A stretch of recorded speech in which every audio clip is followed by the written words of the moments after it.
Good morning बच्चों, कैसे हो आप सभी लोग? फटाफट जुड़िए सभी लोग। Rajan Kumar good morning.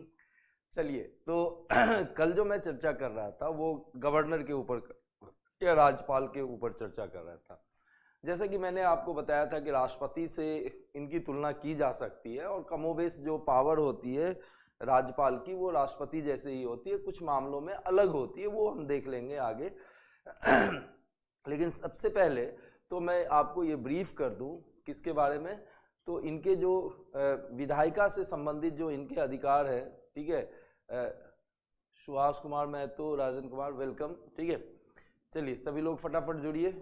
और देखिए जैसा कि हमने बताया था कि राष्ट्रपति के केस में वैसे ही राज्यपाल के केस में भी, सभी को गुड मॉर्निंग, राज्यपाल के केस में भी जो स्टेट लेजिस्लेचर है, ठीक है, विधानसभा या विधान परिषद, तो उसको सम्मन करने का, उसको मतलब आहूत करने का और उसका सत्रावसान करने का जो पावर है या शक्ति है वो किसके पास होते हैं? तो राज्यपाल के पास होते हैं।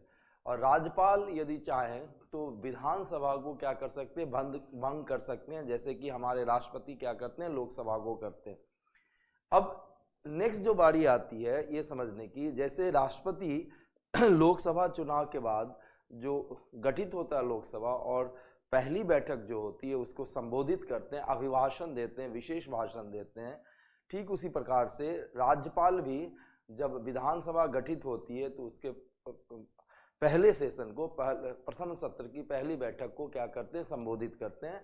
या फिर हर एक साल जो पहला इनका सेशन होता है राज्य के स्तर पर विधानसभा का, उसको भी संबोधित करते हैं।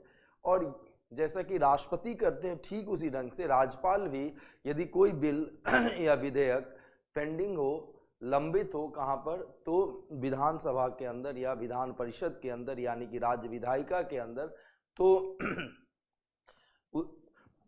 सॉरी, इसके लिए क्या कर सकते हैं? संदेश भेज सकते हैं। अब मान लीजिए कि स्पीकर और डिप्टी स्पीकर, ठीक है, यानी कि जो अध्यक्ष हैं या उपाध्यक्ष हैं किसके? राज्य विधानसभा के, तो मान लीजिए कि वो उनका पद क्या हो जाए? दोनों का पद वैकेंट हो जाए, यानी रिक्त हो जाए, आकस्मिक रिक्तियां जिसे कहते हैं, मृत्यु या त्याग पत्र या ऐसी कोई स्थिति आए, तो इस स्थिति में राज्यपाल क्या करते हैं? विधानसभा के किसी सदस्य को नियुक्त कर देते हैं अध्यक्ष के रूप में या उपाध्यक्ष के रूप में। ठीक इसी ढंग से राज्यपाल जो विधान परिषद है उसके अध्यक्ष, सभापति को या उपसभापति को भी अपॉइंट करते हैं यदि कोई ऐसी आकस्मिक रिक्तियां आ जाए। तो राजन कुमार, सुभाष कुमार महतो, सुनील कुमार, रवि कुमार, नेहा कुमार या अभिषेक कुमार, सभी का स्वागत है। चलिए इसके बाद जो राज्य विधान परिषद है उसके 1/6 सदस्य को, कितने? 1/6 सदस्य को राज्यपाल क्या करते हैं? मनोनीत करते हैं। यदि उस सदस्य के पास, ठीक है, जो इसको कि वो मनोनीत करते हैं, उसने क्या किया हो? कला में, विज्ञान में, साहित्य में, या फिर कोऑपरेटिव मूवमेंट, यहाँ पर ध्यान रखना है कि कोऑपरेटिव मूवमेंट यानी कि जो सहकारी आंदोलन है उसमें कुछ विशेष योगदान दिया हो या सामाजिक कार्यों में कुछ विशेष योगदान दिया हो, तो क्लियर? 1/6 याद रखेंगे। और दूसरी तरफ वैसे 2020 के बाद अनुच्छेद 333 के तहत, किसके तहत? अनुच्छेद 333 के तहत ध्यान देना, राज्यपाल क्या कर सकते हैं? एक सदस्य को मनोनीत कर सकते हैं, मनोनीत कर सकते हैं। कहां पर? तो विधान सभा में। लेकिन ये चीज 2020 के बाद से आगे जारी नहीं रखी गई है, ठीक है। प्रावधान ये था कि हमारे संविधान के लागू होने 26 जनवरी नहीं 26 जनवरी 1950 के बाद 70 वर्ष तक लागू रहेगा। क्लियर? यानी कि 2020 तक। लेकिन इसको आगे जारी नहीं रखा गया, लेकिन यही एससी और एसटी के लिए जैसे कि एससी और एसटी के लिए लोकसभा में जो सीटें रिजर्व की गई है, ठीक है, लोकसभा या विधानसभा में सीट के आरक्षण को जारी रखा गया। तो एंग्लो इंडियन कम्युनिटी वाले को खत्म कर दिया गया है और इसको क्या रखा गया है? जारी रखा गया है। क्लियर है पॉइंट? इसके बाद ध्यान देना कि जब डिस्क्वालिफिकेशन की बात हो, अयोग्य ठहराए जाने की बात हो, तो वो भी स्टेट लेजिस्लेचर का, यानी कि विधानसभा के सदस्य हों या विधान परिषद के सदस्य हों, तो उसको यदि डिस्क्वालीफाई करना हो तो ये इलेक्शन कमीशन ऑफ इंडिया, ठीक है, भारत के चुनाव आयुक्त से क्या करते हैं? कंसल्ट करते हैं। क्लियर? और जैसा कि राष्ट्रपति के केस में देखा हमने, मोटे तौर से एक चीज ध्यान देना कि यदि कोई बिल आया इनके पास, ध्यान दो, आया इनके पास, तो ऐसी स्थिति में ये उस पर सहमति दे सकते हैं कि या विसम्मत राय रख सकते हैं, या फिर मनी बिल ना हो तो इसको फिर से क्या कर सकते हैं? रिकंसिडरेशन के लिए, यानी कि पुनर्विचार के लिए भेज सकते हैं। क्लियर? पुनर्विचार के लिए भेज सकते हैं। लेकिन एक बार पुनर्विचार के बाद फिर इनको भेजा गया तो इनको क्या करना पड़ता है? मानना पड़ता है, चाहे इनकी बात पुनर्विचार में मानी गई हो या नहीं मानी गई हो। क्लियर है पॉइंट? और ये चाहे तो राष्ट्रपति के लिए क्या कर सकते हैं? बिल को रिजर्व कर सकते हैं, और कुछ मामले में इनको बिल को रिजर्व करना ही होता है। ठीक है? और जब बिल को रिजर्व कर दिया जाता है तो एक चीज आप जान लीजिए कि उसके बाद राष्ट्रपति का ये अधिकार है कि उसको क्या करें। ठीक है? उसके ऊपर जो सारी शक्ति क्या हो जाती है? राष्ट्रपति की हो जाती है। क्लियर? अब देखिए कुछ मामलों में इनको बिल को करना ही पड़ता है, कंपलसरी है। क्लियर? तो मैं ये चर्चा कर लेता हूँ आपके साथ, और फिर थोड़ा सा कंसेप्ट को समझ लीजिए, और फिर मैं इसको लिखवा भी देता हूँ। क्लियर? तो पहले समझने पे ध्यान रखना आप लोग। देखिए समझना पहले। देखिए, कोई विधेयक, क्लियर, राज्य विधायिका यानी कि मान लें विधानसभा और विधान परिषद, जहां जहां भी विधान परिषद है 7 राज्यों में है, वहां से पास होके ये कहां पहुंचता है? राज्यपाल के पास। क्लियर? राज्यपाल इसको हाँ कह सकते हैं, सहमति दे सकते हैं, इसको ना भी कह सकते हैं। राज्यपाल चाहें, अच्छा हाँ कह देंगे तो ये क्या हो गया? बिल क्या बन गया? अधिनियम बन गया। अधिनियम बन गया। याद करना थोड़ा सा, जो संडे को मैंने पढ़ाया था आपको, अधिनियम बन गया। और अधिनियम बनने के बाद ये क्या हो जाता? लागू हो जाता। इसमें कोई कंफ्यूजन हो तो संडे की क्लास को आप फिर से रिकॉर्डिंग, या मुझे लगता है आपके पास उपलब्ध होगी, तो आप देख लेना, उसमें बड़े विस्तार से मैंने चर्चा की थी। नाउ अब देखिए, या ना जिसको क्या कहते हैं? पूर्ण वीटो कहते हैं, ये लगा सकते हैं, बिल्कुल इनकार कर दें। या फिर ध्यान देना, यहां पर क्या पुनर्विचार के लिए भेज दें। क्लियर? भेज दें। क्लियर? और इस चीज को क्या कहा जाता है बच्चों? पता ही है आपको, निलंबनकारी वीटो। क्या कहा जाता है? निलंबनकारी वीटो। पुनर्विचार के लिए भेज दें। देखिए, अब पुनर्विचार के बाद ध्यान देना, पुनर्विचार के बाद राज्यपाल को यदि भेज दिया जाता है, ध्यान देना, यहां लिखूं, पुनर्विचार के बाद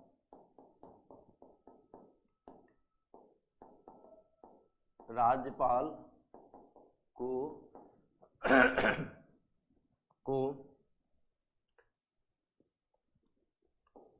संशोधन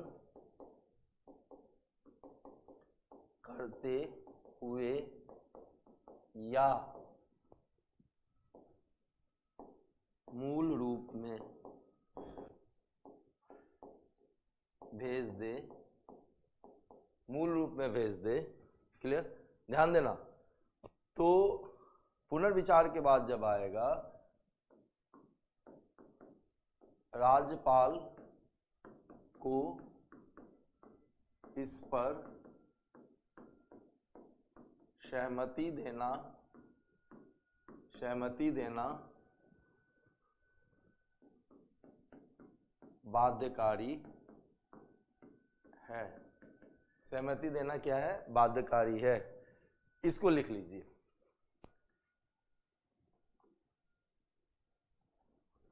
सहमति देना बाध्यकारी है।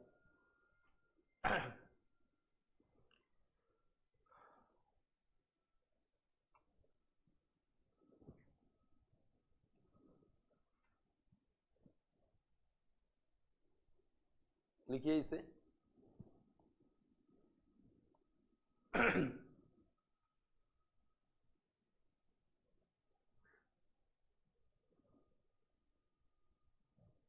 लिख लिया बच्चों? यस या नो बता देना।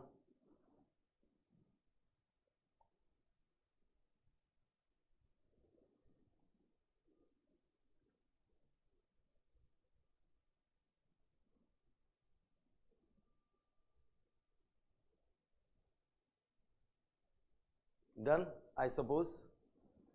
ओके, अब देखिए दूसरी स्थिति को समझिए। अब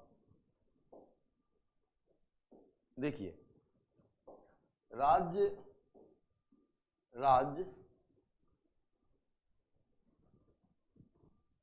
ओके, देखिए बच्चों समझना बिल्कुल प्यार से।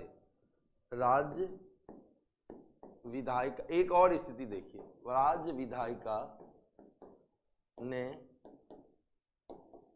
विधेयक को पारित करके, क्लियर, राज्यपाल को भेजा। यहां लिख देता हूं पहली बार, क्लियर। तो ये क्या कर सकते हैं? इसको हाँ कह सकते हैं, ये क्या कर सकते हैं? इसको ना कह सकते हैं, या ये क्या कर सकते हैं कि पुनर्विचार के लिए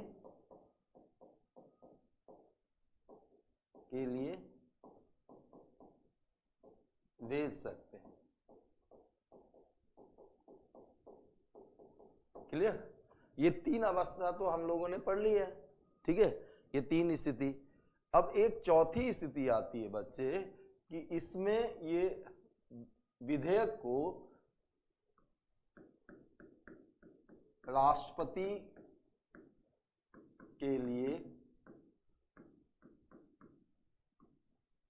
सुरक्षित कर दिया, रिजर्व कर दिया। ये समझना इस पॉइंट को, क्लियर। और जहां दिक्कत आए तो बताना प्लीज। ये इन्होंने क्या कर दिया? सुरक्षित कर दिया। अब राष्ट्रपति क्या कर सकते हैं? इसको हाँ कह सकते हैं, राष्ट्रपति इसको ना भी कह सकते हैं, ठीक है। अच्छा, यहां पर एक स्थिति और आती है पॉकेट वीटो की, कुछ भी ना बोले, क्लियर। ये भी लिख लेना, एक पॉकेट वीटो की भी स्थिति आती है। यहाँ पर राष्ट्रपति हाँ कह सकते हैं, यहाँ पर राष्ट्रपति ना कह सकते हैं। यहाँ पर राष्ट्रपति क्या लगा सकते हैं, पॉकेट वीटो लगा सकते हैं। क्लियर। अच्छा, एक स्थिति और आती है ध्यान देना, एक स्थिति बच्चे और आती है यहाँ पर कि राष्ट्रपति राज्यपाल को भेजें कि पुनः विचार के लिए। क्लियर, कि राज्यपाल कहां पर भेज दें इसको, राज्य विधायिका को। क्लियर, राज्य विधायिका को, ठीक है, राज्य विधायिका को। क्लियर, पुनर्विचार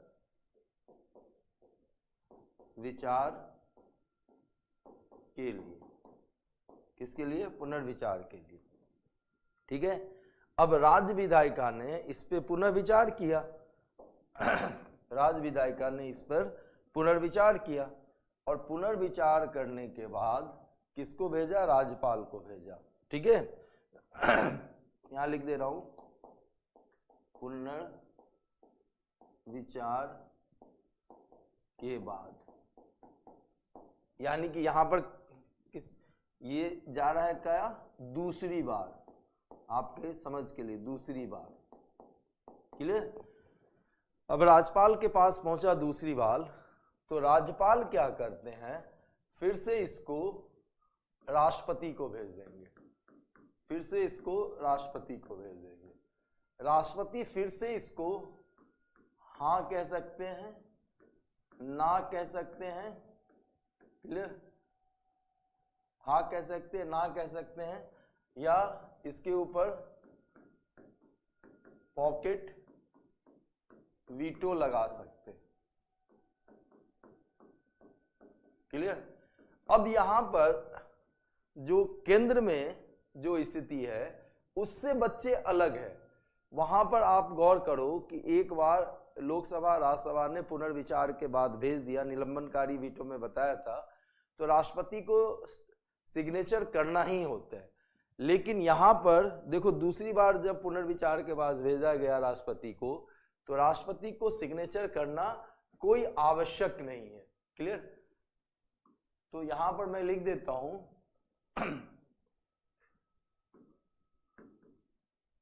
पुनर्विचार के बाद यदि राष्ट्रपति को दोबारा भेजा जाए तो उन्हें सहमति देना अनिवार्य,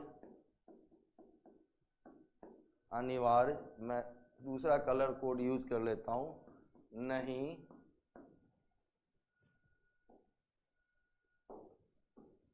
है।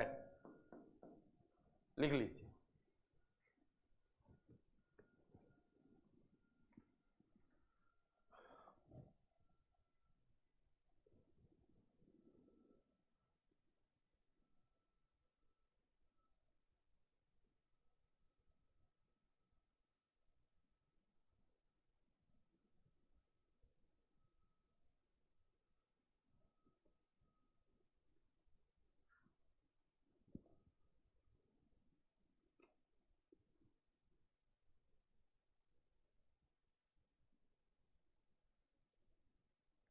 लिख लिया बच्चों आप लोगों ने? बताना मुझे।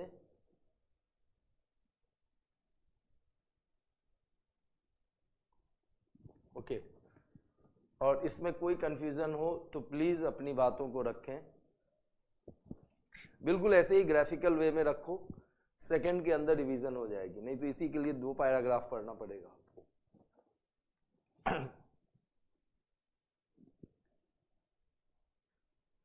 लिख लिया बच्चों? यस नो फटाफट बोलिए ताकि मैं अगली बात पे आऊं।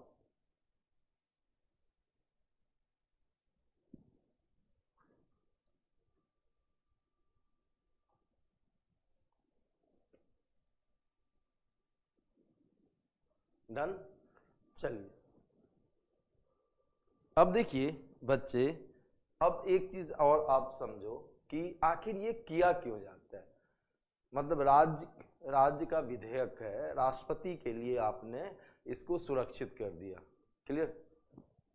पॉकेट वीटो पर चर्चा, बच्चे संडे को इस पे विस्तार से चर्चा हो चुकी है, ठीक है।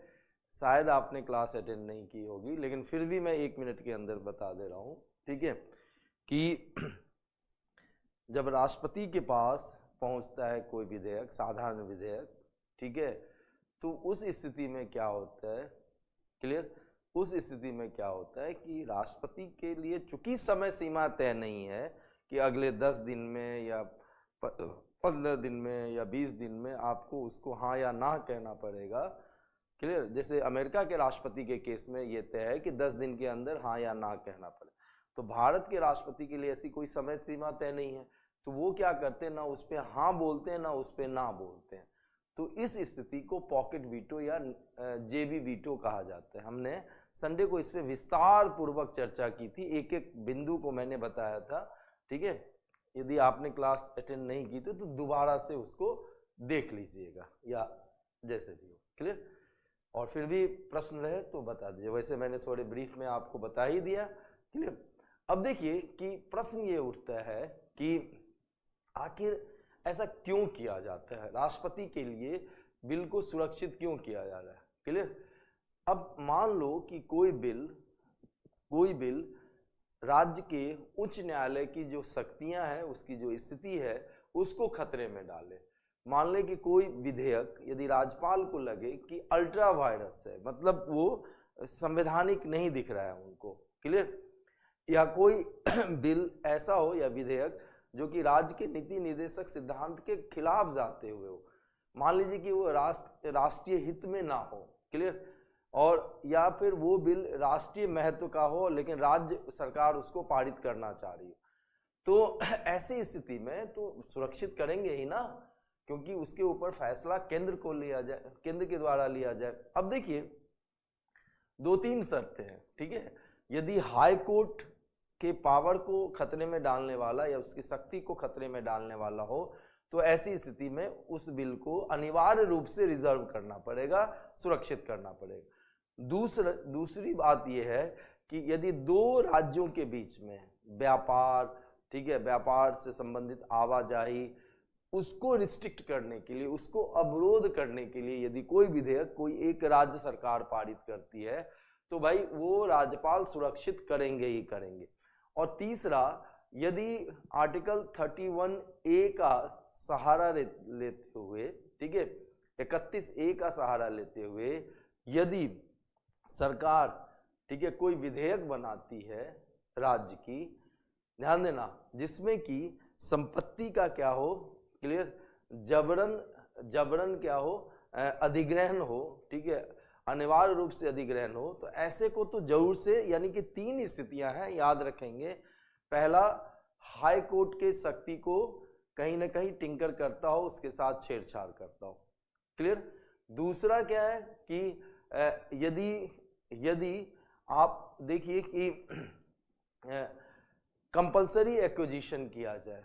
क्लियर। और तीसरा क्या है कि ट्रेड, इंटरकोर्स, कॉमर्स, इसमें बाधा डालने। मान लो कि यूपी ने कोई ऐसा कानून बनाया कि भैया बिहार से या उत्तराखंड से जो ट्रेड जो हो रही है, व्यापार हो रही है, जो अंतर्राज्यीय व्यापार हो रही है, उसको रुकावट डाल, तब तो उसको सुरक्षित करेंगे ही करेंगे। ये 3 स्थितियां हैं, याद रखेंगे आप लोग।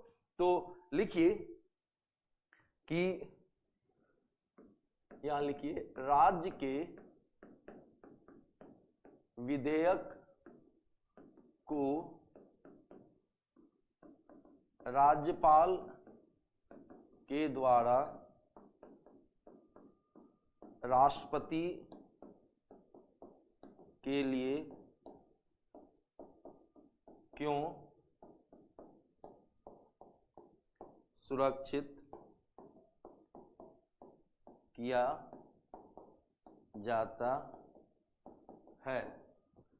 क्यों सुरक्षित किया जाता है? पहला, यदि यह असंवैधानिक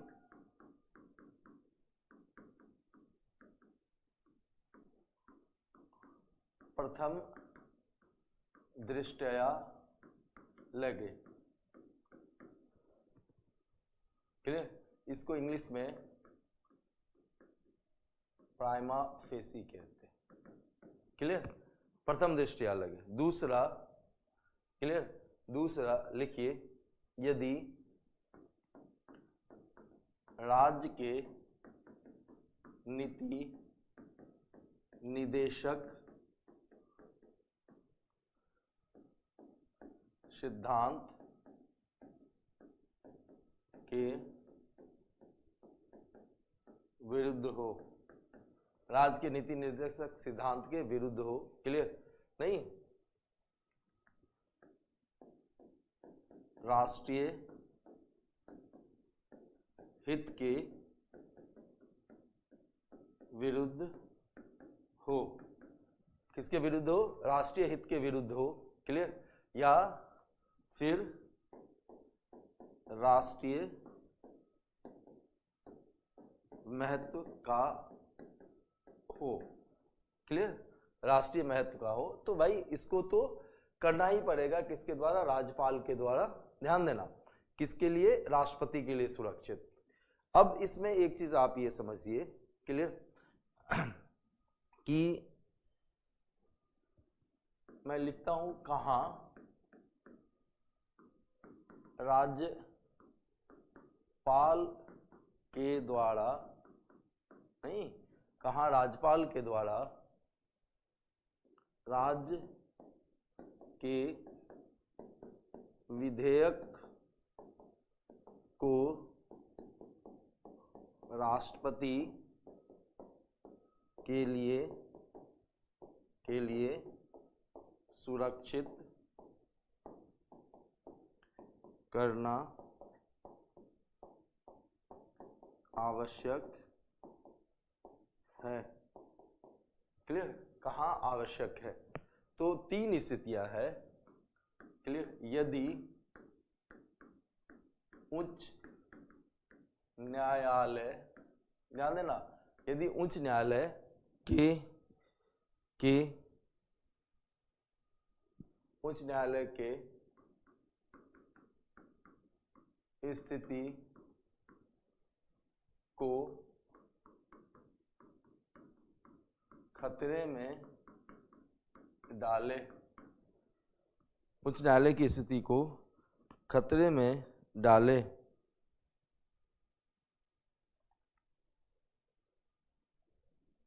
लिख लिया?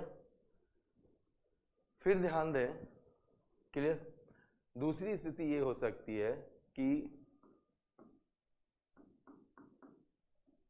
ऐसा विधेयक जो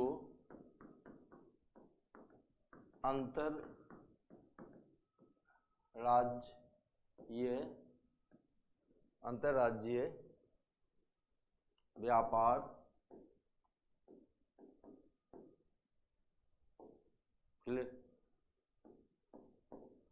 उससे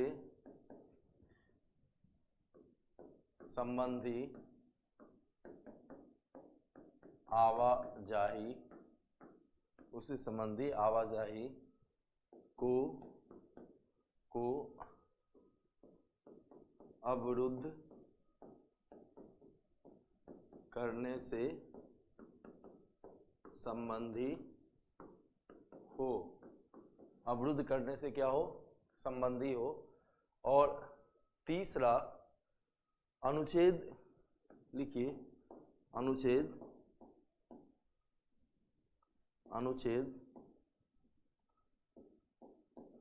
31A के तहत, लिखिए, अनुच्छेद 31A के तहत संपत्ति का अनिवार्य अधिग्रहण करने से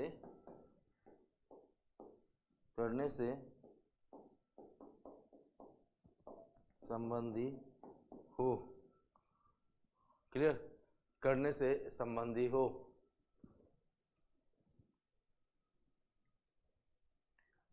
क्लियर, तो ये स्थितियां आपको समझ में आ गई। क्लियर। अच्छा, इसके बाद अब सुन लो, और फिर जैसे कि आपने देखा कि राष्ट्रपति क्या कर सकते हैं, राष्ट्रपति क्या कर सकते हैं कि अध्यादेश को जारी कर सकते हैं। क्लियर। उसी ढंग से राज्यपाल भी क्या कर सकते हैं, अध्यादेश को जारी कर सकते हैं, यदि विधायिका, राज्य की विधायिका क्या हो, सत्र में ना हो। क्लियर, सत्र में ना हो। लेकिन आप ये जैसा देखें कि संसद के केस में होता है, उस वही स्थिति कमोबेश यही यहाँ पर भी है कि जब भी जो राज्य विधायिका, ठीक है, फिर से उसका सत्र शुरू होता है तो उसके 6 महीने के भीतर भीतर क्या करना पड़ता है, उसको पारित कर 6 हफ्ते के भीतर भीतर क्या करना पड़ता है, पारित करवाना पड़ता है। सॉरी, 6 हफ्ते के भीतर भीतर पारित करवाना पड़ता है। और यदि ये नहीं पारित करवा पाए तो इस स्थिति में क्या होगा, वो जो ऑर्डिनेंस है या अध्यादेश है वो ऑपरेटिव नहीं रहेगा, लागू नहीं रहेगा। ठीक है। और यदि राज्यपाल चाहें तो किसी भी समय उस ऑर्डिनेंस को या अध्यादेश को वापस ले सकते हैं। लेकिन आप एक चीज इसमें ये समझिए, अध्यादेश को जो वापस लिया जाता है या अध्यादेश जो जारी किया जाता है, ये किसके सलाह पे, मुख्यमंत्री के सलाह पे ऐसा किया जाता है, वहां के राज्य विधायिका के मुख्यमंत्री के सलाह पे ऐसा किया जाता है। और जो राज्य मंत्री परिषद जो होता है उसका मुखिया मुख्यमंत्री होते हैं। अब देखिए कि जैसे राज्य का जो वित्त आयोग है, ठीक है, उसके बाद स्टेट पब्लिक सर्विस कमीशन है, क्लियर, राज्य लोक सेवा आयोग है, या फिर कैग जो नियंत्रक एवं महालेखा परीक्षक है, ध्यान देना, उसकी जो रिपोर्ट होती है राज्य से संबंधित, ये सारी रिपोर्ट जो होती है वो राज्यपाल को दी जाती है। और राज्यपाल फिर इसको क्या करते हैं, रखवाते हैं कहाँ पर, राज्य विधायिका के अंदर, और राज्य विधायिका क्या करती है, उसके ऊपर विचार करती है। क्लियर, राज्य विधायिका क्या करती है, उसके ऊपर विचार करती है। क्लियर। और आगे एक चीज और चर्चा कर लें और उसके बाद मैं फिर लिखवा दे रहा हूं कि स्टेट का बजट को रखवाने का राज्य विधायिका के अंदर इनकी जिम्मेदारी होती है। और जहां तक राज्य का जो मनी बिल है, ठीक है, राज्य का जो मनी बिल है यानी कि जो धन विधेयक है, बिना इनके पूर्वानुमति के क्या नहीं लाई नहीं जा सकती, कहां पर, वहां के विधानसभा में। ठीक है। और डिमांड फॉर ग्रांट्स बताया था कि जो बजट जो पारित की जाती है तो उसमें अलग अलग विभागों या मंत्रालयों के द्वारा अपने अगले वित्त वर्ष के लिए कुछ मांगे रखी जाती है। ठीक है, अनुदान मांगे कहते हैं। तो ये भी तब रखी जाएगी जब राज्यपाल इसकी क्या दे दे, इजाजत दे दे। क्लियर। अब ध्यान देना, तो ये सारी इनकी क्या है, वित्तीय शक्तियां हैं। अब देखो, जैसे कि मैंने आपको बताया था,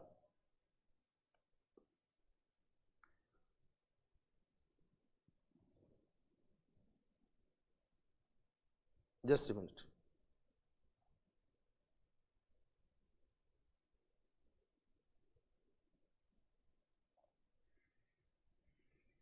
जस्ट अ मिनट,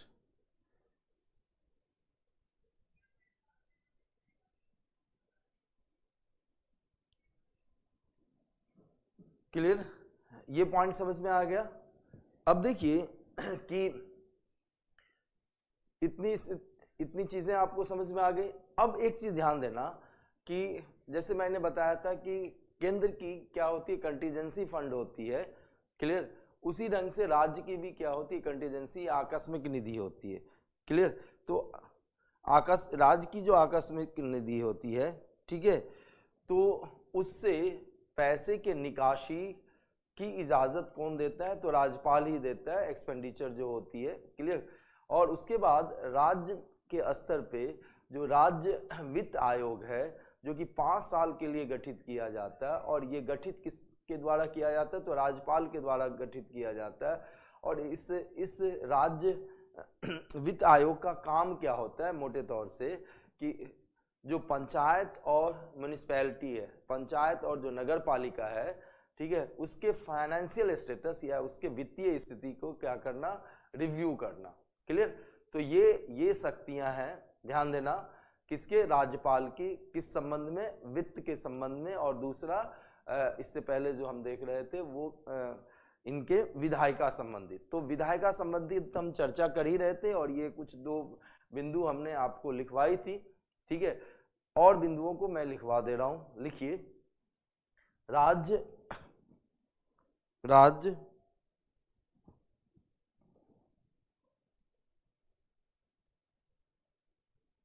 की विधायिका को आहूत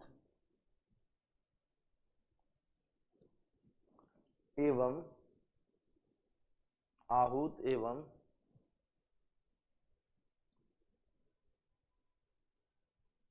17वाशान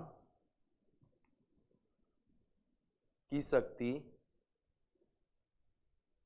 राज्यपाल की होती है। लिख लिया। फिर लिखिए, राज्यपाल विधान परिषद को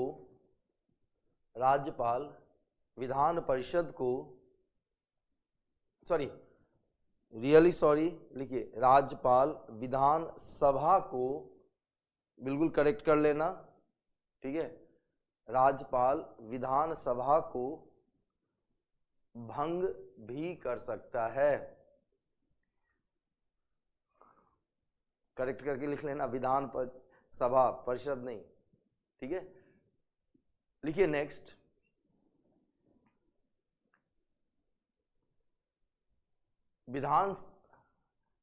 विधानसभा को जब नया गठित किया जाता है, लिख लिया, तो ऐसी स्थिति में राज्यपाल इसे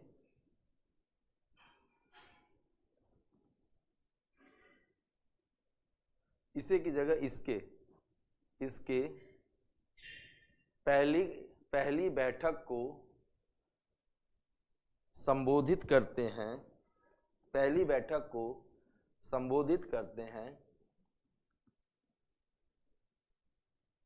लिख लिया, जिसे अभिभाषण कहा जाता है, लिख लिया। नेक्स्ट लिखिए,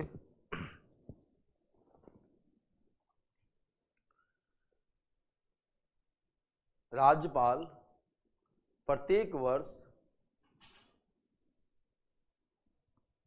पहले सत्र की पहली बैठक को भी संबोधित करते हैं।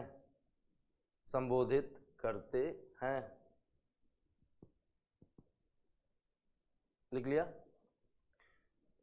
फिर लिखे, यदि कोई विधेयक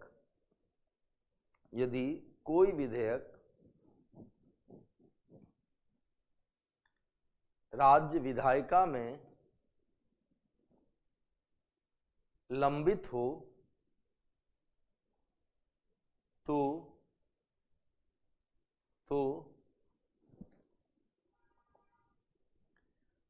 राज्यपाल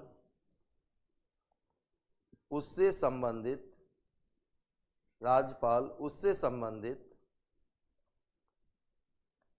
संदेश भेज सकते हैं।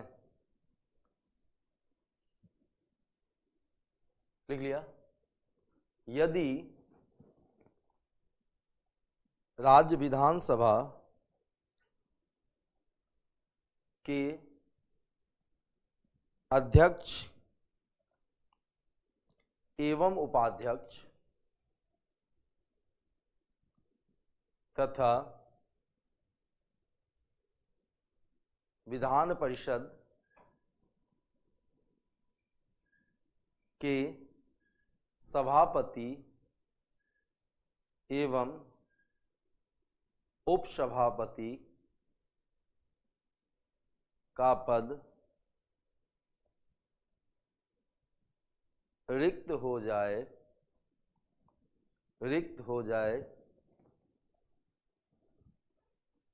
तो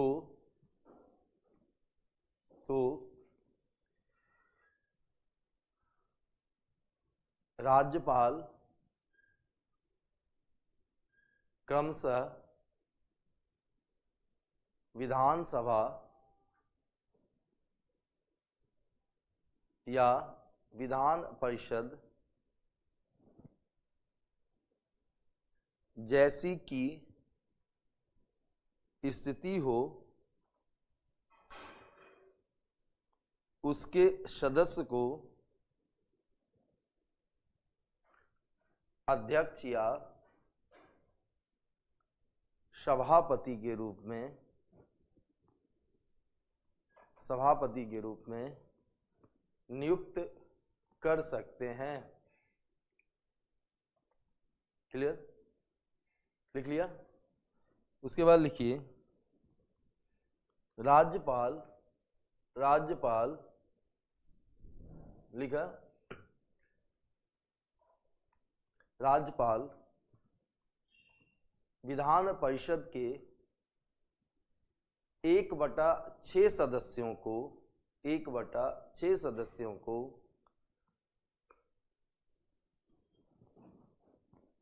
जिसके पास कला, विज्ञान, साहित्य,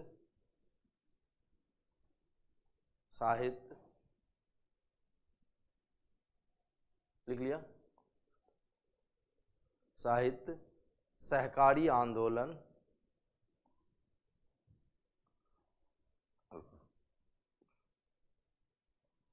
तथा समाज सेवा का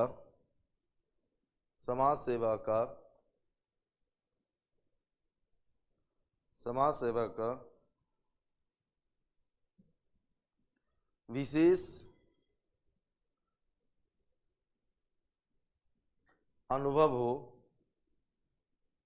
या उत्कृष्ट योगदान दिया हो उसे मनोनीत कर सकता है। क्लियर? बाकी का ये वाला तो आपने लिख ही लिया होगा। ठीक है? क्लियर?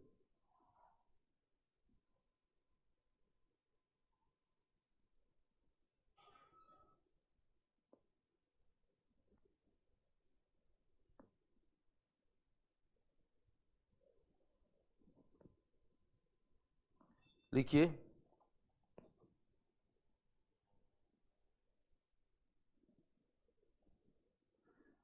लिख लिया? अब लिखिए नेक्स्ट पॉइंट। राज्यपाल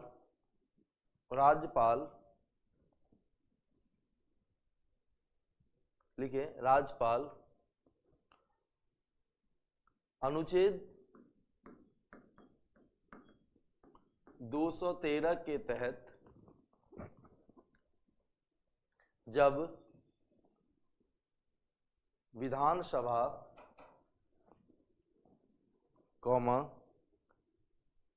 विधान परिषद या दोनों ही सत्र में न हो और तत्काल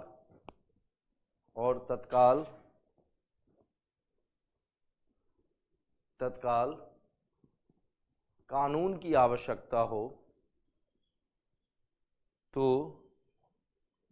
ऐसी स्थिति में लिखिए अध्यादेश प्रख्यापित कर सकते हैं।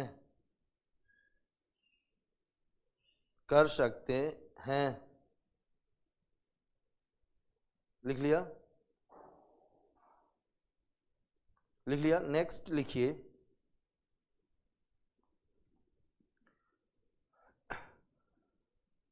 राज्यपाल इसे जब चाहें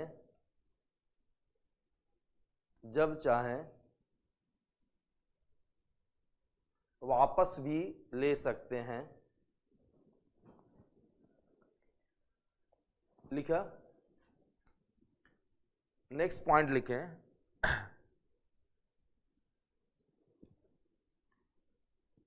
राज्यपाल राज्य वित्त आयोग,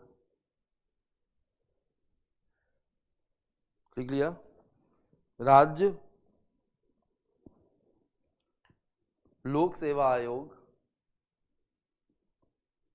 एवं नियंत्रक एवं महालेखा परीक्षक लिखा कि उस राज्य संबंधी रिपोर्ट को राज्य विधायिका में रखवाते हैं। लिख लिया। फिर लिखिए उपशीर्षक देना वित्तीय शक्तियां। सबसे पहला लिखिए राज्य के बजट को विधानसभा के पटल पर रखवाने की जिम्मेदारी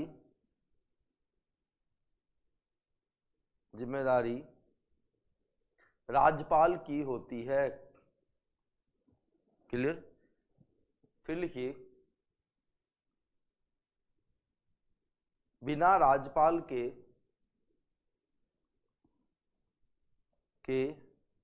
पूर्वानुमति के कोई भी विधेयक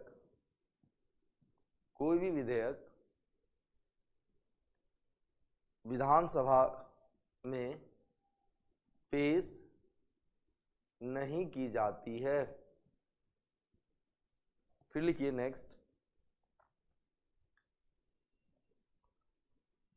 राज्यपाल के अनुशंसा पर ही लिख लिया राज्य विधायिका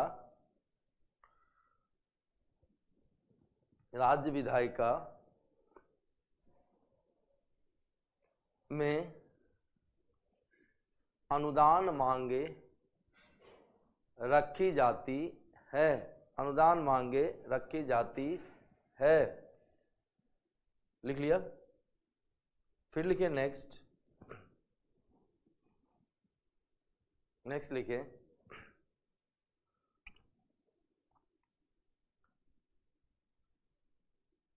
लिखिए राज्य के आकस्मिकता निधि से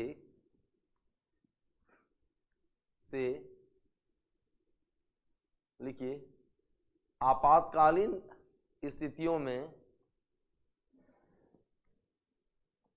निधि को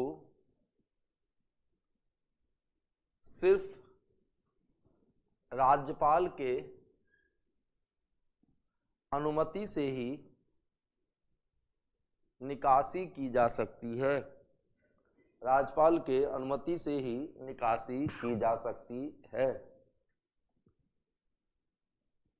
लिख लिया? फिर लिखिए,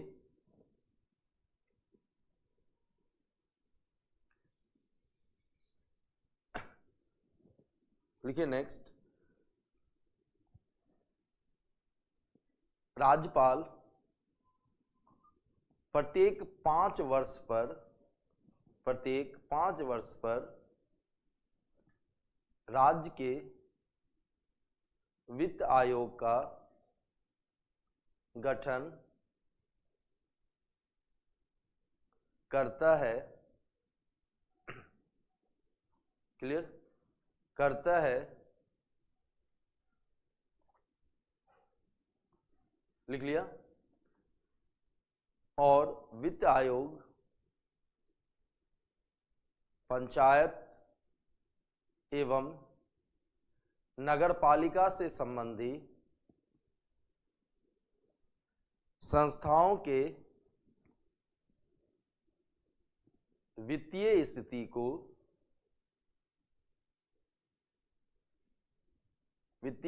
को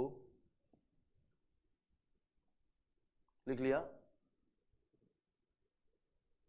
को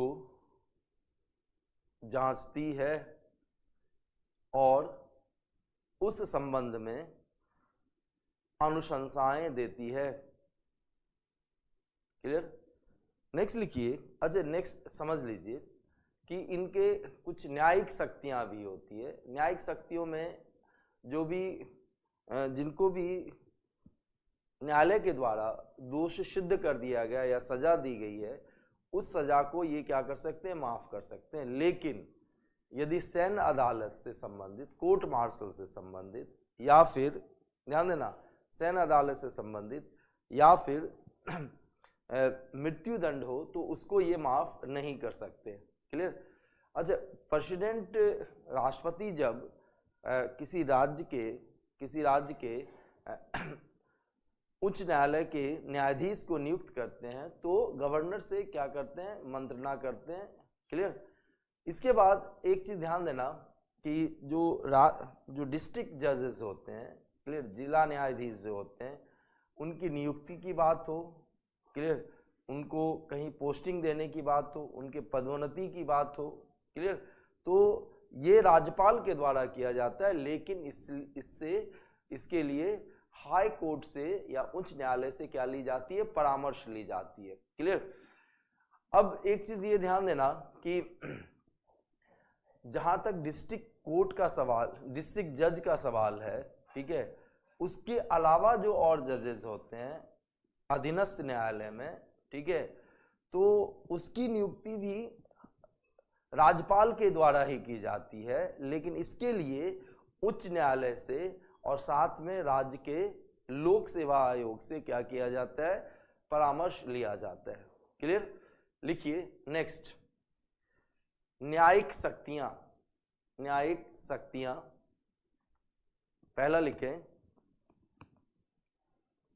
राज्यपाल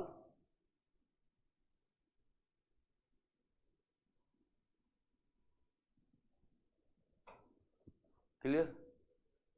राज्यपाल, लिखिए,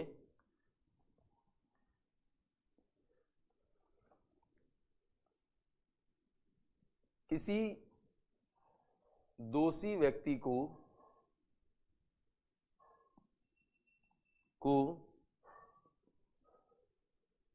राज्य के उच्च न्यायालय एवं अधीनस्थ न्यायालय के द्वारा दी गई सजा को माफ कर सकता है, लेकिन वह मृत्युदंड या मृत्युदंड या सैन्य अदालत के द्वारा दी गई सजा को माफ नहीं कर सकता है। दूसरा लिखें, राष्ट्रपति उच्च न्यायालय के न्यायाधीश, उच्च न्यायालय के न्यायाधीश के नियुक्ति में राज्यपाल से परामर्श लेता है। क्लियर? लिखिए, राज्यपाल जिला न्यायाधीश की नियुक्ति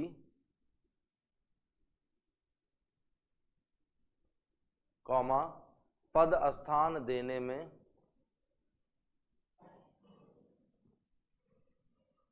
तथा पदोन्नति में उच्च न्यायालय के साथ परामर्श करने के बाद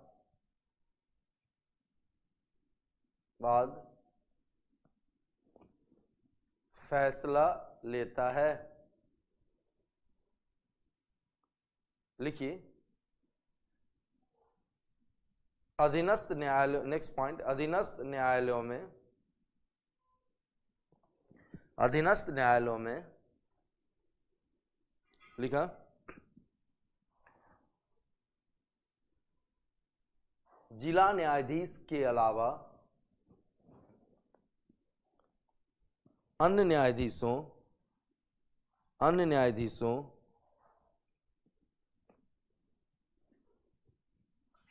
न्यायाधीशों की नियुक्ति में उच्च न्यायालय एवं राज्य लोक सेवा आयोग से परामर्श लेता है। क्लियर? नेक्स्ट लिखिए, और उससे पहले ये समझिए इनकी संवैधानिक स्थिति क्या है, और फिर लिख लेना।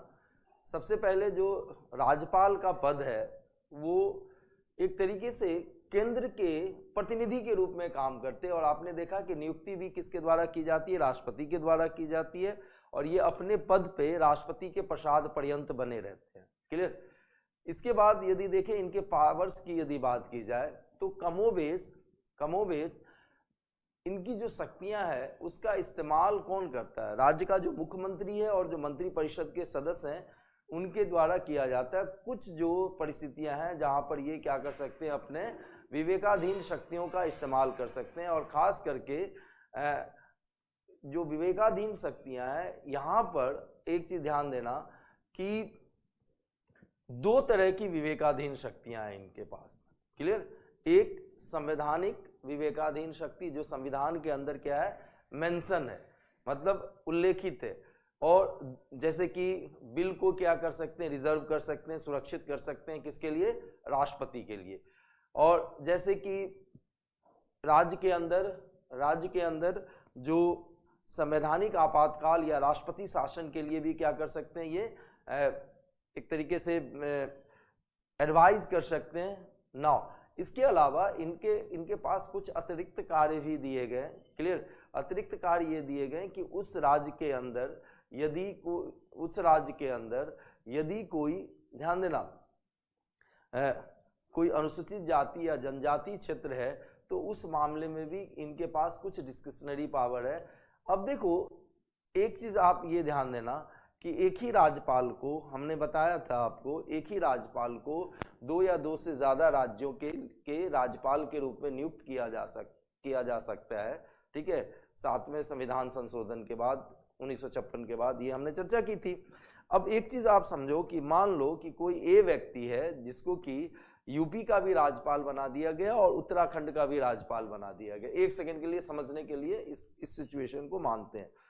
अब देखो, यूपी के जो मुख्यमंत्री हैं उनका जो मंत्री परिषद है वो यूपी के लिए सलाह देगा, और जो उत्तराखंड के मुख्यमंत्री हैं और मंत्री परिषद है वो उत्तराखंड के लिए सलाह देगा। तो अब यूपी के मंत्रिमंडल या मुख्यमंत्री की सलाह वो उत्तराखंड के मामले में नहीं मानेंगे, और उत्तराखंड के मंत्री परिषद और मुख्यमंत्री की सलाह वो यूपी के मामले में नहीं मानेंगे।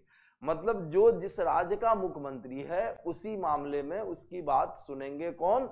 राष्ट्रपति, राज्यपाल। ठीक है, तो ये एक्चुअली संविधान के अंदर क्या दे दिया गया है, क्लियर। और साथ में वो तय करते हैं कि यदि कि भाई एक ही गवर्नर को सॉरी, इस मामले में राष्ट्रपति तय करते हैं। लेकिन एक चीज ध्यान दीजिए कि जैसे आसाम की सरकार है, मेघालय की सरकार है, त्रिपुरा की सरकार है, मिजोरम की सरकार है, क्लियर, और यहाँ के जो अपने स्वायत्त जनजातीय जिला परिषद है, क्लियर, तो उसको कितना अमाउंट पे किया जाए, कितनी राशि दी जाए, ये कौन करता है? राज्यपाल तय करता है, क्लियर। और इसलिए कि भाई मान लो कि उस क्षेत्र में यदि कोई खनिज संपदा है और उस खनिज संपदा को दोहन का अधिकार दिया, किसने? आसाम ने, मेघालय ने, त्रिपुरा ने, मिजोरम ने, किसको? केंद्र को। तो राज्यपाल तय करेंगे कि भाई केंद्र कितने पैसे इसके एवज में देगा, किसको? उस राज्य को। ठीक है, तो ये कुछ परिस्थितियां हैं, क्लियर, जहां पर कि राज्यपाल अपनी डिस्क्रिमिनेशन या अपने विवेकाधीन शक्तियों का प्रयोग कर सकते हैं, और ये संविधान के अंदर वर्णित है, क्लियर। अब देखिए, साथ में ये भी तो हो सकता है कि इंफॉर्मेशन चीफ मिनिस्टर से मांग सकता है, क्लियर, प्रशासन के संबंधी या राज्य विधायिका में कोई विधेयक लाया जाना है उसके प्रस्ताव से संबंधित, इन सब मामलों में संविधान के अंदर वर्णित है ये चीजें, क्लियर। अब इनके पास राष्ट्रपति जैसा जो सिचुएशनल डिस्क्रिमिनेशन है, क्लियर, कि जब मान लो कि चीफ मिनिस्टर को अपॉइंट करना हो और जो त्रिशंकु विधानसभा हो, किसी एक दल या गठबंधन को क्या न मिले, स्पष्ट बहुमत न मिले, तो ऐसी स्थिति में ये तय करते हैं, ठीक है, क्लियर कट मेजोरिटी ना हो तो कौन सीएम बनेगा, या फिर मुख्यमंत्री की मान लो असामयिक मृत्यु हो गई हो तो कौन अगला मुख्यमंत्री होगा। यदि कोई ऑब्वियस सी चॉइस ना हो, उस दल ने या गठबंधन ने अपना नया नेता ना चुना हो, तो फिर ये करेंगे, क्लियर। सबऑर्डिनेट कोर्ट के जज को कैसे हटाया जाता सर है? ठीक है, देखिए सुन लीजिए, बाकी का सबऑर्डिनेट कोर्ट पे मैं आऊंगा। ठीक है, सबऑर्डिनेट कोर्ट के जज को हाई कोर्ट के मुख्य न्यायाधीश हटाते हैं। ठीक है, हटाते राज्यपाल हैं, लेकिन उनकी अनुशंसा होती है हाई कोर्ट के चीफ जस्टिस की, और वो उन पे बाध्यकारी होता है, और इससे पहले जांच की जाती है जिसमें कि डिस्ट्रिक्ट कोर्ट के जज को या उससे सबऑर्डिनेट कोर्ट के जज को अपनी बातों को रिप्रेजेंट करने का अधिकार होते हैं, क्लियर। बाकी का जब मैं आपके साथ सर्वोच्च न्यायालय, उच्च न्यायालय और अधीनस्थ न्यायालय पे आऊंगा तो चर्चा करूंगा ही करूंगा, लेकिन तत्काल के लिए इतना आप समझ लीजिए, सुभाष कुमार महतो जी। ठीक है, इसके बाद एक चीज ध्यान देना कि जो काउंसिल ऑफ मिनिस्टर है, क्लियर, उसको ये बर्खास्त भी कर सकते हैं वो यदि अपना मेजॉरिटी प्रूफ ना कर पाए, यानी कि अल्पमत में आ जाए, कॉन्फिडेंस मोशन पास ना कर पाए, कहां पर? विधानसभा में, या फिर ध्यान देना, या फिर उसने मेजॉरिटी लूज कर दी हो, क्लियर, या उनके खिलाफ नो कॉन्फिडेंस मोशन पास हो जाए।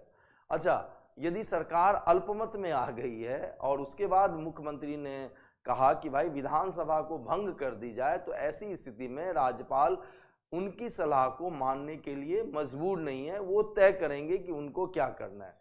Is it okay? तो ये राज्यपाल की कुछ क्या थी, विवेकाधीन शक्तियां थी, क्लियर। अब एक चीज देखिए कि इसके अलावा भी जो राज्यपाल है उनको क्या दी गई है, स्पेशल रिस्पॉन्सिबिलिटी दी गई है, और मतलब कुछ विशेष इनके ऊपर जिम्मेदारी दी गई है। और ये क्या होता है कि राष्ट्रपति के डायरेक्शन पे करते हैं। राष्ट्रपति के किसके ऊपर करते हैं? डायरेक्शन पे करते हैं, राष्ट्रपति का जो निर्देश होता है। क्लियर। अब एक चीज देखिए, जैसे महाराष्ट्र की बात कर लीजिए। क्लियर।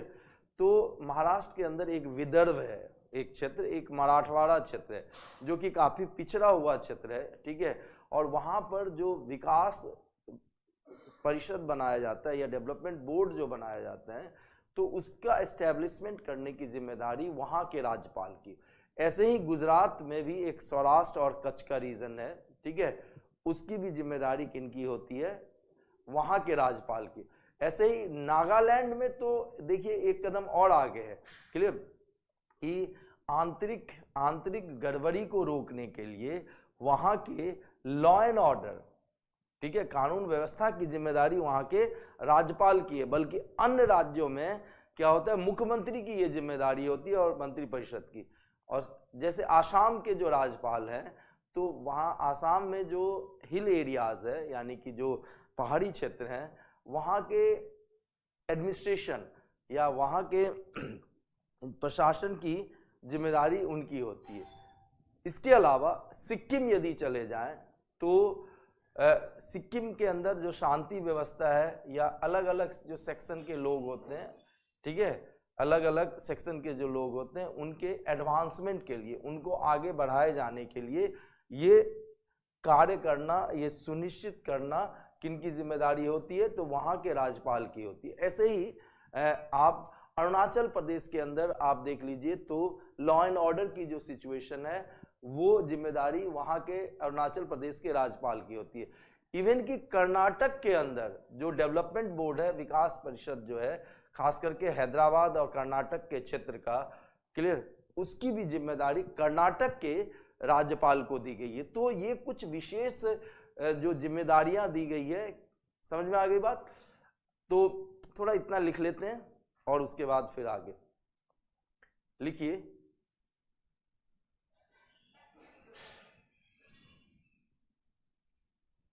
नेक्स्ट लिखिए,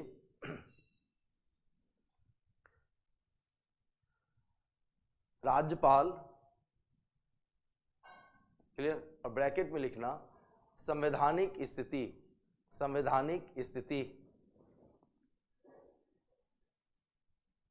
लिखा। राज्यपाल के पद की दोहरी भूमिका होती है, दोहरी भूमिका होती है।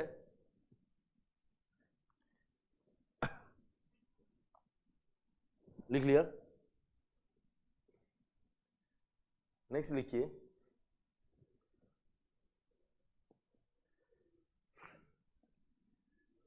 लिखिए, वह राज्य के कार्यपालिका का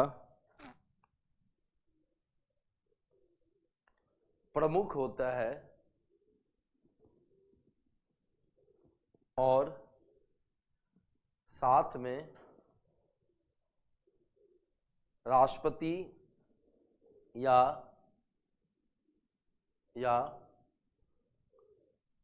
केंद्र सरकार का राज्य में प्रतिनिधि।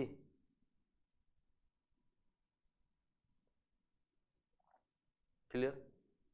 नेक्स्ट पॉइंट लिखिए, राज्यपाल अपने शक्तियों एवं कर्तव्यों का निर्वहन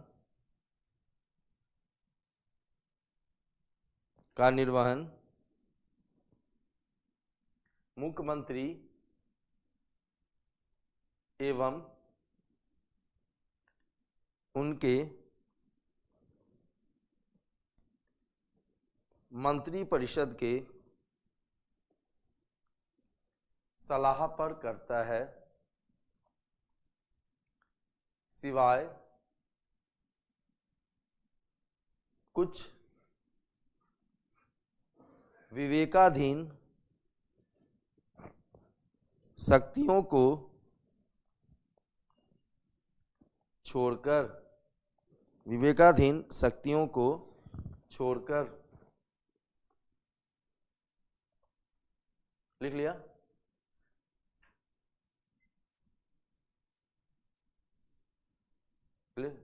विवेकाधीन शक्तियां दो प्रकार के होते हैं। एक संवैधानिक और दूसरा परिस्थितिजन्य। पहला लिखेंगे संवैधानिक, इसके अंदर लिखिए वह राष्ट्रपति के लिए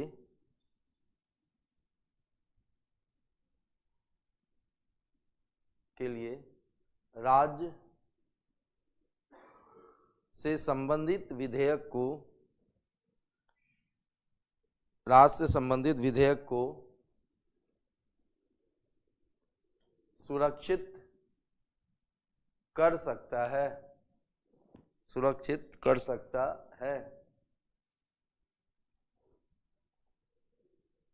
लिख लिया। नेक्स्ट लिखें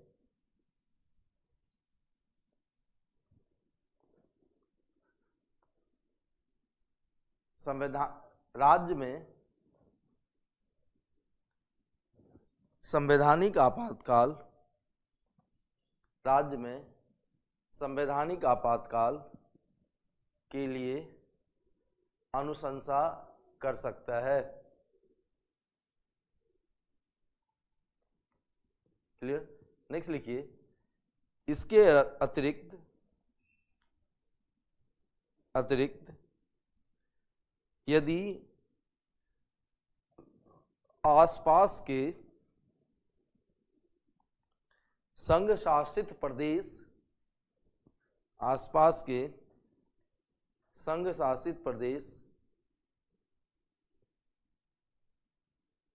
लिख लिया, आसपास के संघ शासित प्रदेश की अतिरिक्त जिम्मेदारी दी गई तो इस स्थिति में, क्लियर? लिखिए असम, मेघालय, त्रिपुरा, मिजोरम, लिख लिया, त्रिपुरा, मिजोरम,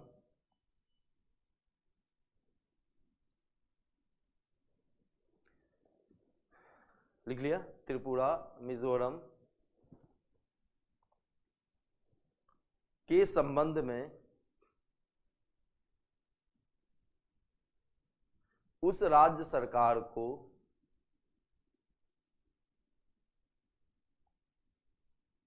कितने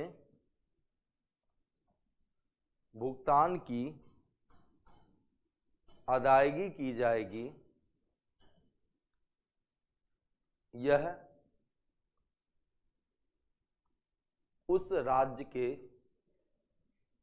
राज्यपाल के द्वारा तय किया जाता है और यह राशि जिला जनजातीय स्वायत्त परिषद को दी जाती है ताकि उस क्षेत्र में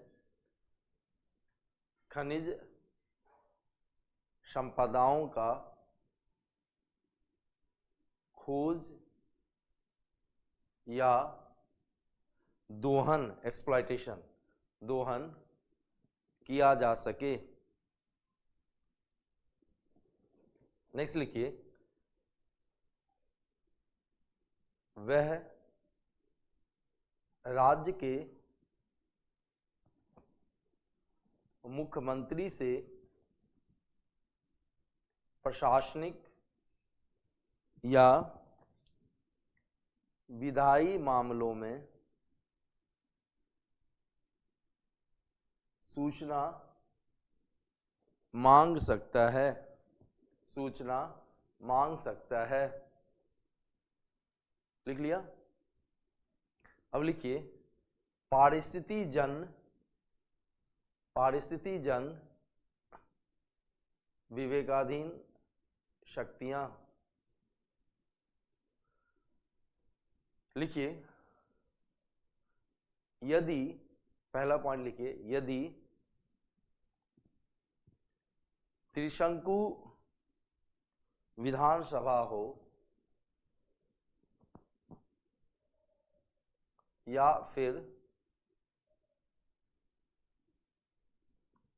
फिर मुख्यमंत्री की असामयिक मृत्यु हो गई हो, तो ऐसी स्थिति में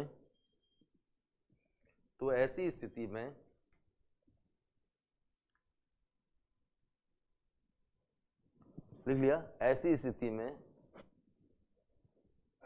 यह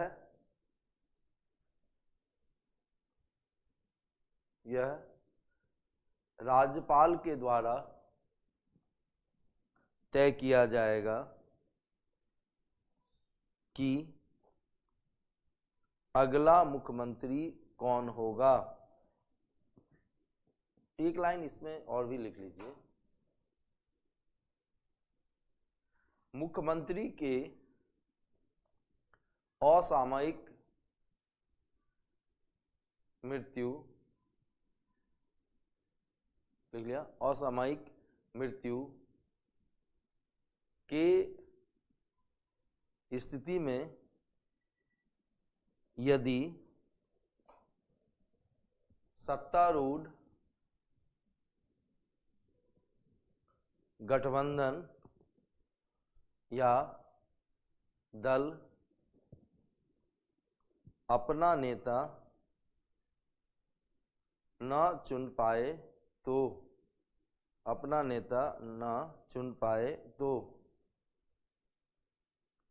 लिख लिया। फिर लिखिए,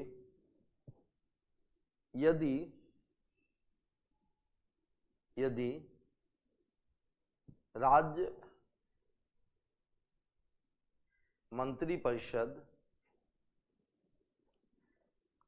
राज्य विधानसभा में अपना बहुमत सिद्ध न कर पाए और विधानसभा को भंग करने की अनुशंसा दे, विधानसभा को भंग करने की अनुशंसा दे। लिख लिया, विधानसभा को भंग करने की अनुशंसा दे। क्लियर? नेक्स्ट लिखिए,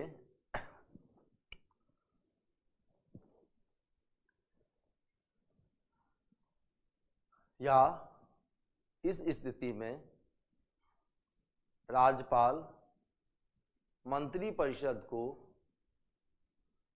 भंग कर सकता है, राज्यपाल मंत्रिपरिषद को भंग कर सकता है। क्लियर? फिर लिखे, विशेष जवाबदेही, उपशीर्षक देना विशेष जवाबदेही। पहला पॉइंट लिखिए, यह राष्ट्रपति के निर्देश पर निर्वहन करते हैं और राज्य के मुख्यमंत्री एवं मंत्रिपरिषद से परामर्श की आवश्यकता होती है। क्लियर? लिखिए उदाहरण के तौर पे, और पहला, दूसरा, तीसरा, चौथा ऐसे लिखना। ठीक है, उदाहरण के तौर पे पहला लिखिए, महाराष्ट्र के विदर्भ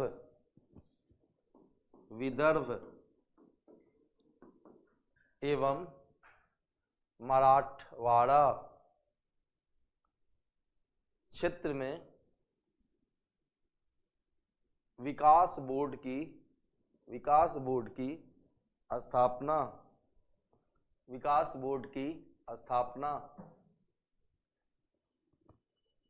दूसरा लिखिए, गुजरात के सौराष्ट्र एवं कच्छ क्षेत्र में। क्लियर? तीसरा लिखिए, नागालैंड में आंतरिक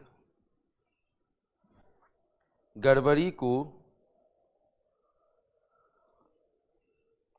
रोकने के लिए कानून और व्यवस्था को बनाए रखना।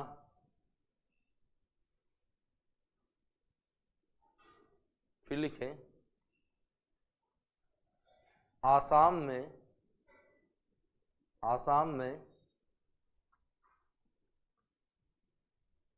पहाड़ी क्षेत्र के प्रशासन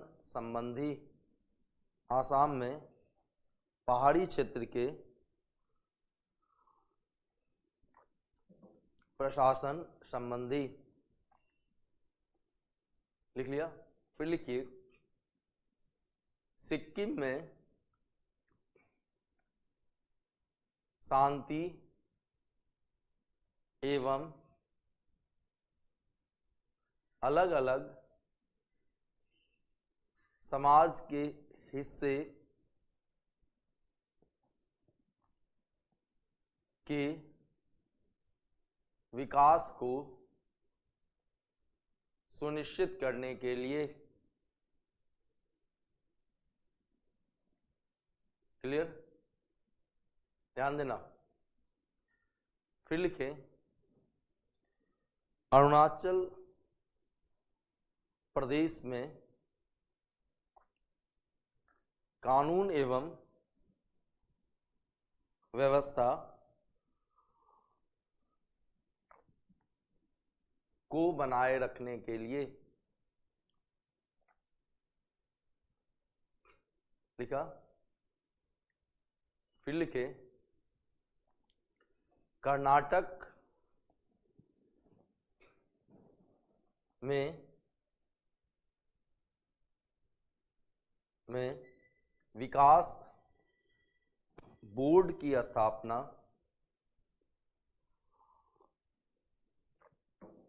हैदराबाद कर्नाटक क्षेत्र के लिए।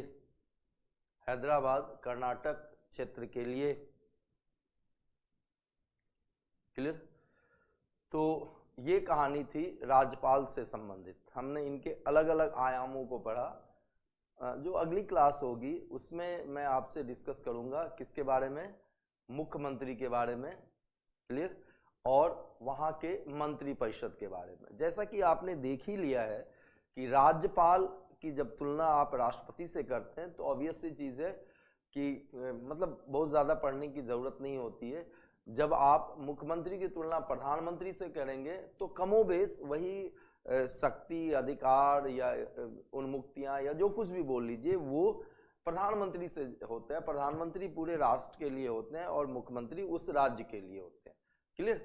और उसके बाद मंत्रिपरिषद भी पढ़ेंगे राज्य के स्तर पे। तो मैं फिर मिलता हूँ आपसे, ठीक है? और आपका दिन शुभ हो। और हमेशा की तरह फिर से आपसे अपेक्षा है और न्यूनतम अपेक्षा है कि जो भी पढ़ाया जाए, जिस विषय में भी पढ़ाया जाए, उसकी पुनरावृत्ति या रिवीजन अवश्य करें। धन्यवाद आप सभी लोगों का बने रहने के लिए इतने सवेरे सवेरे इस कक्षा में।